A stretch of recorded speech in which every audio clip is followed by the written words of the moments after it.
After years of rumours and speculation, Bethesda, in partnership with Virtuos, have finally announced and released The Elder Scrolls IV Oblivion Remastered, which, if we're all being honest, was probably gaming's worst kept secret. God! Stop right there, criminal scum! Nobody breaks the law on my watch! I'm confiscating your stolen goods. Now pay your fine, or it's off to jail. Then pay with your blood! God! And the best part about it is that so far the consensus is overwhelmingly positive, which we always want, as it's a big win for the games industry whenever this happens. To put it simply, higher quality products tend to equal a healthier games industry.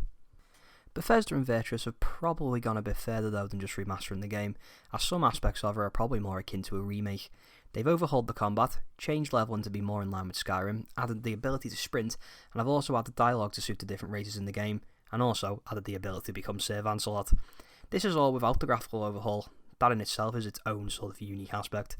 The only thing in fact that probably hasn't been touched is this annoying little sausage. We aren't here though to review the game, as many people who are more qualified than me will probably do that instead. We want to evaluate the importance of this remake and discuss what it could mean for the future of Bethesda and gaming itself. Please be generous, kind. Thank you, kind sir. Rumours aside, we first got solid evidence of this remaster in September 2023, during the FTC Microsoft trial where a Bethesda roadmap from pre-2020 showed an Oblivion remaster listed for the fiscal year of 2022. This was delayed due to a certain world event in 2020 which I will not name. If you look down to fiscal year 2024, there's another game title that heavily influences the topic of this video. Super Mutants, Enclave. They all bleed the same. No worries. Oblivion was originally released in March 2006 and was a landmark title for Bethesda in the games industry. Oblivion was considered groundbreaking for its time, quite simply because it was. Launching on a newly released Xbox 360, it had what was considered groundbreaking graphics, a vast open world with a plethora of things to do, and what is argued as some of Bethesda's best ever storytelling. All of this is great, but that was nearly 20 years ago. For context, I was 6 years old when that game was released, and as a result, I've never played it. To put this into a more jarring perspective, there are 18-year-olds now who were 4 years old when Skyrim was released. You can Google that one if you want to, but I promise I'm telling you the truth.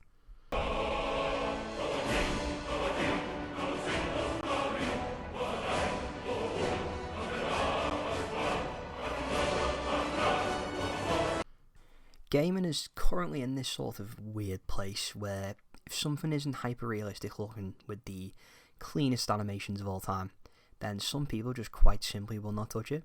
Now, Bethesda games have some lovely it just works level features at the best of times. All of this just works. All of this just works. Thank you, Todd. We all love them for it, but will the next generation love that? And as of the current landscape, maybe not. With Bethesda only rarely just getting into full production on The Elder Scrolls 6, it's unlikely we'll see it before 2027, and probably even more likely it goes into 2028, which means there won't be an Elder Scrolls game for potentially 17 years. When considered the success that was Skyrim, it seems a little bit bizarre. I believe as a result of this, remastering Oblivion is Bethesda's best way of bridging that gap, and giving some newer players who expect a higher quality looking product a good jumping on point. Something that doesn't reinvent the wheel too much, but stays true to its original self, whilst emulating that sort of Skyrim feeling that we all sort of got in 2011.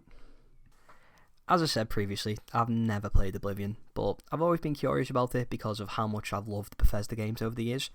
I've played through Skyrim a couple of times, and very controversially, and I'm going to ask you to please don't hurt me on this one, I absolutely love Starfield, and it may be my favourite Bethesda game.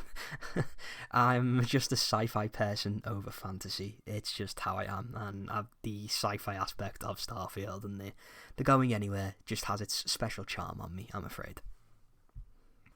Bringing it back to the point of remakes and remasters, here is another influential aspect of why this sort of model may be so fruitful for studios such as Bethesda and all others over the world going forward.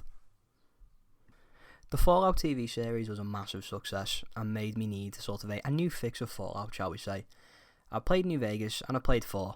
I've attempted 76, but it just wasn't for me because that model just sort of doesn't suit what I'm after in a game, meaning that all that was left was Fallout 3. Now, Fallout 3 was Bethesda's next game after Oblivion, releasing just 2.5 years later in October 2008. So at the time, it made it a 16-year-old game, and I was sceptical if I could enjoy that as it was intended, purely down to the generational changes of games and newer consoles, which is, by the way, a complete privileged problem to have.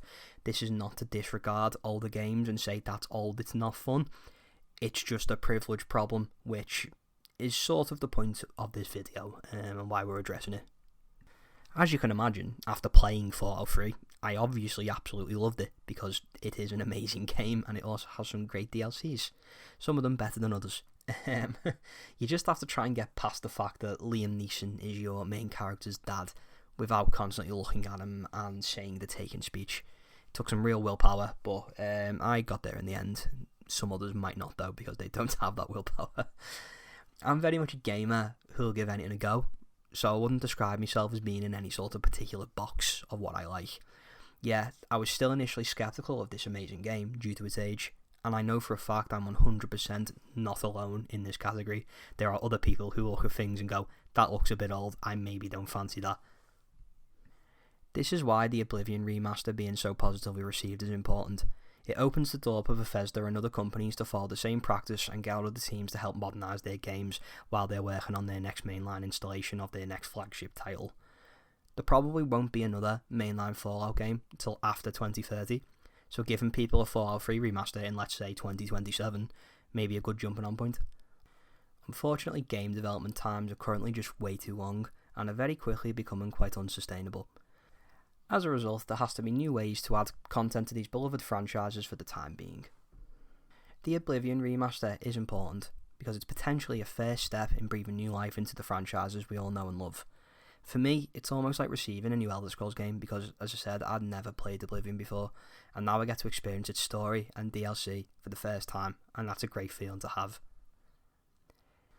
If you want to watch more videos like this, more content like this, and just more general jibber-jabbing like this, feel free to subscribe. Leave yourself a comment if you want. Tell me if you liked the video, tell me if you didn't like the video. All good feedback is good feedback. I'll see you all next time. Bye bye.